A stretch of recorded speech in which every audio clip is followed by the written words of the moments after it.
نحمدہ ونصلی علی رسولہ الکریم، اما بعد، اعوذ باللہ من الشیطان الرجیم، بسم اللہ الرحمن الرحیم۔ والذین یکنزون الذہب والفضة ولا ينفقونها فی سبیل اللہ فبشرہم بعذاب علیم، یوم یحمى علیہا فی نار جہنم فتکوی بہا جباہہم وجنوبہم وظہورہم ھذا ما کنزتم لانفسکم فذوقوا ما کنتم تکنزون۔ صدق اللہ مولانا العظیم۔ برادران اسلام، معزز سامعین حضرات، السلام علیکم ورحمۃ اللہ وبرکاتہ۔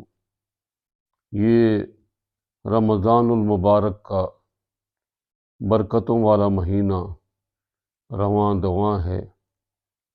اس مہینے میں اللہ تبارک و تعالی بندوں کے نفلی عبادات کا ثواب فرضوں کے برابر عطا کرتے ہیں، اور فرضوں کا ثواب 70 گنا زیادہ دیتے ہیں۔ اس لیے مسلمان اس مہینے میں اپنے مالوں کی زکوٰۃ نکالتے ہیں۔ اس لیے خیال ہوا کہ زکوٰۃ کی ترغیب وغیرہ کے متعلق کچھ معروضات پیش کی جائیں۔ اس سلسلے میں نے سورۃ توبہ کی ایک آیت کریمہ تلاوت کی ہے۔ اس آیت کریمہ کا ترجمہ یہ ہے، اور جو لوگ سونا اور چاندی جمع کر کے رکھتے ہیں اور ان کو اللہ کے راستے میں خرچ نہیں کرتے، اے پیغمبر صلی اللہ علیہ وسلم، آپ ان کو دردناک عذاب کی خوشخبری سنا دیجیے۔ جس دن اس سونے چاندی کو دوزخ کی آگ میں گرم کیا جائے گا، پھر اس کے ساتھ ان کے پیشانیاں، ان کی پیٹھیں اور ان کے پہلوؤں کو داغا جائے گا، اور کہا جائے گا یہ ہے جو تم نے اپنے لیے جمع کیا تھا، اب مزہ چکھ لو اس مال کا جو تم جمع کرتے تھے۔ بخیل دولت مند سے جب اللہ کے راستے میں خرچ کرنے کو کہا جائے تو اس کی پیشانی پر بل پڑ جاتے۔ اگر زیادہ کہو تو اعراض کر کے ادھر سے پہلو بدل لیتا ہے، اگر اس پر بھی جان نہ بچے تو پیٹھ پھیر کر چل دیتا ہے۔ اس لیے اس سونے اور چاندی کو جہنم کی آگ میں گرم کر کے انہی 3 جگہوں پر داغ دیے جائے۔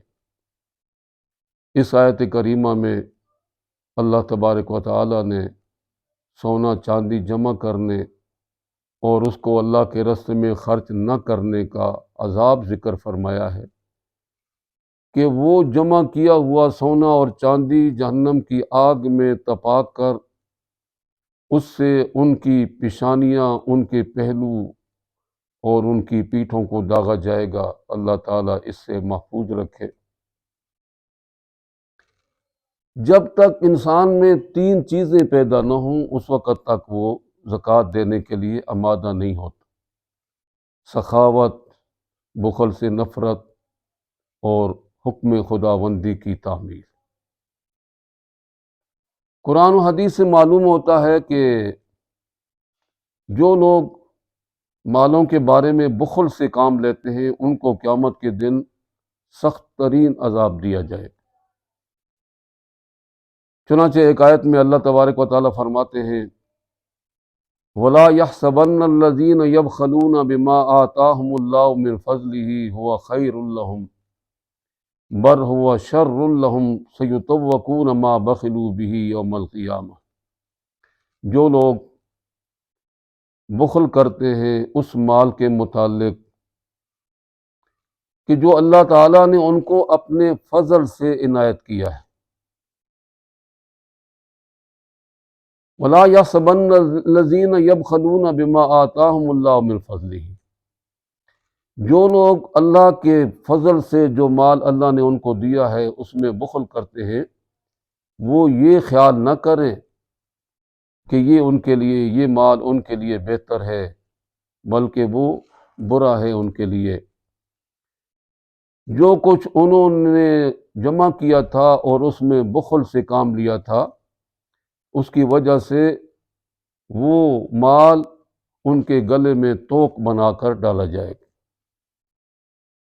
احادیث صحیحہ سے ثابت ہے کہ جو آدمی اپنے مال کی زکوٰۃ نہیں دیتا، اس کا مال سخت زہریلے اژدہا کی صورت میں منتقل کر کے اس کے گلے میں ڈالا جائے، جو اس کی باچھوں کو پکڑے گا اور کہے گا میں ہوں تیرا مال، میں ہوں تیرا خزانہ جو تو نے جمع کیا۔